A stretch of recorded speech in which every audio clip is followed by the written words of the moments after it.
जय हिंद स्टूडेंट्स, पहल एकेडमी में आप सभी का स्वागत है। आज हम बात करेंगे क्लास 7 की यूनिट नंबर 7 के बारे में, जिसका नाम है कंपेयरिंग क्वांटिटीज। ठीक है, आज उसका थोड़ा कुछ बेसिक देखते हैं इस यूनिट में। देखिए, रेशियो और परसेंटेज के बारे में जानते हैं। रेशियो क्या होता है? Ratio is the method of comparing two numbers और क्वांटिटीज। रेशियो का मतलब होता है कोई भी दो नंबर्स काम क्या करते हैं, कंपेयर करते हैं। ठीक है, किसी भी नंबर का कंपेयर कर सकते हैं या किसी भी क्वांटिटी का कंपेयर हम कर सकते हैं। किस मेथड से? ये डिवीजन मेथड से होता है। ठीक है, फिर क्या लिखा है रेशियो के बारे में? Ratio is a fraction. Ratio एक फ्रैक्शन है and any fraction can be expressed as a ratio. कह रहा है रेशियो एक तरह से फ्रैक्शन है। ठीक है, और फ्रैक्शन को हम रेशियो में भी कन्वर्ट कर सकते हैं, उसके फॉर्म में लिख सकते हैं। जैसे एग्जांपल देखिए, 5/6 लिखा है, ये फ्रैक्शन के फॉर्म में लिखा हुआ है। फ्रैक्शन के फॉर्म में लिखा है तो हमने इसको किसके फॉर्म में लिख दिया? रेशियो के फॉर्म में, 5/6। और कोई भी नंबर मान लीजिए ये 10/5 लिखा हुआ है, तो हम इसे फ्रैक्शन के फॉर्म में भी कन्वर्ट कर सकते हैं, 10/5। जो नंबर पहले लिखा होता है वो न्यूमरेटर होता है, जो नंबर बाद में लिखा होता है वो डिनोमिनेटर होता है। देखिए यहाँ पे 5 क्या था, न्यूमरेटर था ना, तो 5 पहले लिखा है, डिनोमिनेटर बाद में, न्यूमरेटर पहले लिखा जाता है। ठीक है, आप इसे चेंज नहीं कर सकते। क्लियर? तो फ्रैक्शन को आप रेशियो में चेंज कर सकते हो और रेशियो को फ्रैक्शन में भी। फिर क्या लिखा है? रेशियो मान लीजिए A B is different from ratio B A. जो ए बी रेशियो है आप उसे बी ए नहीं कर सकते, यानी कि इनके क्रम को हम चेंज नहीं कर सकते हैं। ठीक है, जो पहले आया है उसे पहले ही लिखा जाएगा। फिर क्या लिखा हुआ है? Ratio exist only between two quantities और सेम काइंड। रेशियो एग्जिस्ट कहां करता है? बिटवीन टू क्वांटिटीज, और क्वांटिटी भी कैसी? वो सेम होनी चाहिए। सेम का मतलब आज एग्जांपल समझ लीजिए, जैसे क्वांटिटी सेम का मतलब है दोनों क्वांटिटी आप देख रहे हो मीटर में है। ऐसा नहीं है कि 1 मीटर में हो और 1 सेंटीमीटर में हो, एक गलत हो जाएगा। दोनों क्वांटिटीज की क्या होनी चाहिए? सेम क्वांटिटी होनी चाहिए। यहां देखिए 1 किलोमीटर में है तो ये भी किलोमीटर में होंगे। ऐसा नहीं है कि 1 मीटर में है 1 किलोमीटर में है, गलत हो जाएगा। दोनों देखिए लीटर में दिखाई दे रहे होंगे, ये 3 लीटर है, 29 लीटर है। बात समझ में आ रही है? क्वांटिटी आपकी सेम होगी। ऐसा नहीं है 1 लीटर में है 1 मिलीलीटर में है, ऐसा नहीं होगा। 1 किलोमीटर में दिया है तो 1 किलोग्राम में दिया है, एक गलत हो जाएंगे। ठीक है, अगर इनकी मान लीजिए क्वांटिटी अलग अलग दी है तो हमें सेम करनी पड़ेगी। जैसे किलोमीटर में दिया है और ये मीटर में दिया है, तो फिर अपन क्या करें? या तो किलोमीटर को मीटर में कन्वर्ट कर लें या मीटर को किलोमीटर में कन्वर्ट कर लें, तो इनकी क्वांटिटी क्या हो जाएगी? सेम हो जाएगी कि नहीं हो जाएगी? बात समझ में आ गई होगी। ठीक, तो इसको रेशियो के बारे में बातें थी। अब आइए देखते हैं परसेंटेज। देखिए परसेंटेज क्या कह रहा है? Percentage is the numerator of a fraction with denominator 100। Percentage is the numerator of a fraction. Percentage fraction का न्यूमरेटर है जिसका डिनोमिनेटर क्या होता है? 100 होता है। यानी कि कोई भी नंबर आपका है और उसका डिनोमिनेटर कितना है? 100 है, तो एक तरह से परसेंटेज में उसे कन्वर्ट आप कर सकते हो। ठीक है, the world percent means out of 100। जब भी परसेंट की बात होती है, मान लीजिए कोई भी, तो आप परसेंट की बात क्या करते हैं? आउट ऑफ 100 ही बोलते हैं। तो मान लीजिए मैंने कहा इस पेन का, जैसे पेन लिखा है, इस पेन का 50% कितना होगा, तो इसका मतलब क्या हुआ? 100 में से क्या करना है? आधा करना है। बात समझ में आ रही है? यानी कोई भी वस्तु या कोई भी ऑब्जेक्ट, कोई भी आर्टिकल अपने आप में क्या होता है? 100% होता है। ठीक है, तो world percent means out of 100। Percent का मतलब आउट ऑफ 100 होता है। जैसे कि फ्रैक्शन लिखा हुआ है 30/100, 100 का मतलब परसेंटेज होता है, तो मैं इसे ऐसे भी लिख सकता हूँ 30%। ये परसेंट का साइन होता है। ठीक है, समझ में आ गई बात? और 30% को मैं ऐसे भी लिख सकता हूँ ना, 30/100। क्लियर? बात समझ में आ गई होगी। आगे देखिए, परसेंटेज ऑफ इंक्रीज। अगर किसी नंबर का परसेंट इंक्रीज होता है तो फॉर्मूला क्या होता है? Increase value upon original value multiply by 100। Increase value, ठीक है, अपॉन ओरिजिनल वैल्यू। मान लीजिए इंक्रीज वैल्यू 5 हुई है, कोई भी नंबर था आपके पास और वो 100 होता है, उसमें इंक्रीज वैल्यू 5 हो गई है, तो 5 कहाँ लिखोगे? ऊपर लिखोगे।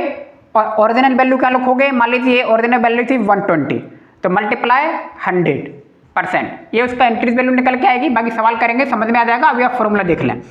डिक्रीज वैल्यू में क्या होता है? Percentage of decrease, decrease value upon original value multiply by 100%। ये फॉर्मूले हैं। ठीक है, अभी हम इसमें और भी फॉर्मूले देखते हैं। भैया एसपी क्या होता है, सीपी क्या होता है, परसेंटेज ऑफ प्रॉफिट क्या होता है, परसेंटेज ऑफ लॉस क्या होता है, आइए उसके बारे में समझते हैं।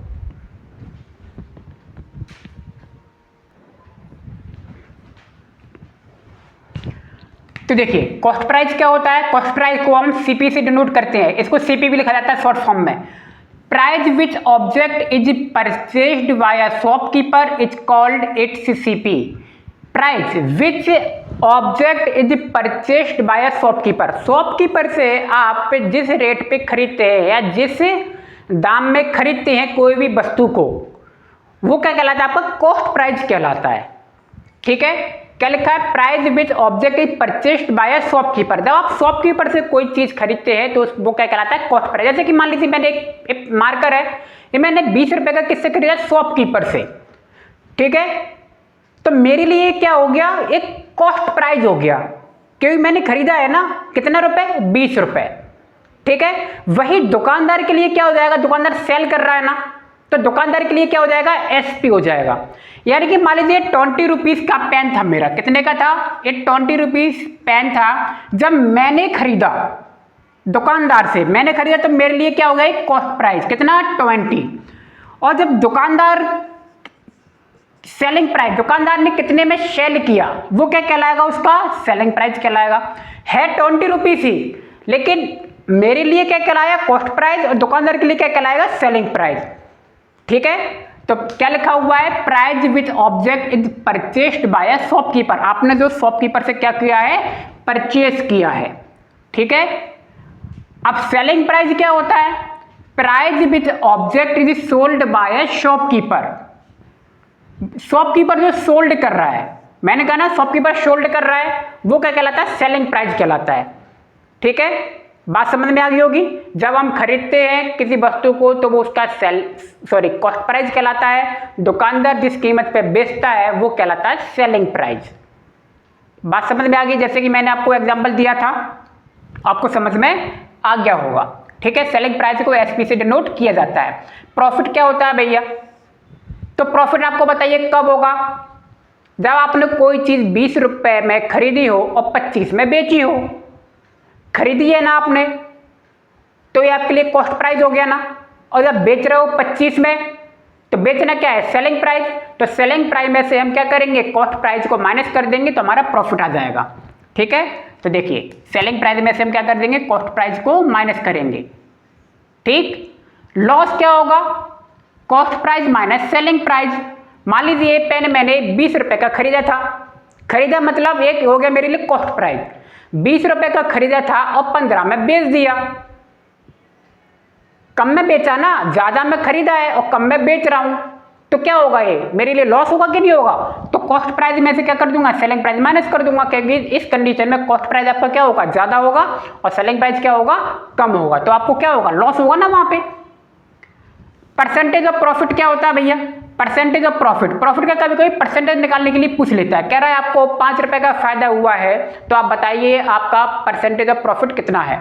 तो क्या फॉर्मूला होता है, profit upon CP multiply 100%। Profit upon CP multiply 100। Percentage of loss क्या होता है भैया, लॉस अपॉन सीपी। ध्यान रखना इस कंडीशन में सीपी आपका नीचे ही रहेगा, ऐसा मत करना लॉस में एसपी आ जाएगा, कि परसेंटेज ऑफ लॉस में एसपी आ जाएगा और परसेंटेज ऑफ प्रॉफिट में सीपी आ जाएगा। सीपी दोनों में ही रहेगा, बस लॉस में लॉस ऊपर रहेगा, प्रॉफिट में प्रॉफिट ऊपर रहेगा। क्लियर। अब आइए सिंपल इंटरेस्ट क्या होता है, एसआई, तो पीआरटी अपॉन 100। ये फॉर्मूला आप बिल्कुल याद कर लें, ये तो आप मरने के दम तक काम आने वाला है। ठीक है, simple interest SI PRT, P मान ले प्रिंसिपल, आर मतलब रेट, टी माने टाइम, अपॉन 100। ठीक है, अमाउंट ए क्या होता है, प्रिंसिपल प्लस एसआई। प्रिंसिपल यानी कि जो पी दिखाई दे रहा है वही ये क्या है, प्रिंसिपल है, और एसआई सिंपल इंटरेस्ट, यानी कि अमाउंट निकालने के लिए आपको पहले एसआई निकालना पड़ेगा, और जब एसआई की वैल्यू आ जाएगी तो उसमें हम प्रिंसिपल को क्या कर देंगे, ऐड कर देंगे। ठीक है, तो इस यूनिट का ये थोड़ा सा बेसिक है, कुछ फॉर्मूलाज है तो जो आपको पता होने चाहिए, और जब हम सवाल करेंगे तब मैं आपको फॉर्मूले भी लिखाऊंगा और समझाऊंगा भी सारी बातें। ठीक है, तो ये रही कुछ इसकी मोटी मोटी बातें यूनिट 7 के बारे में। तो मिलते हैं नेक्स्ट वीडियो में, आप सभी का बहुत बहुत धन्यवाद, थैंक यू।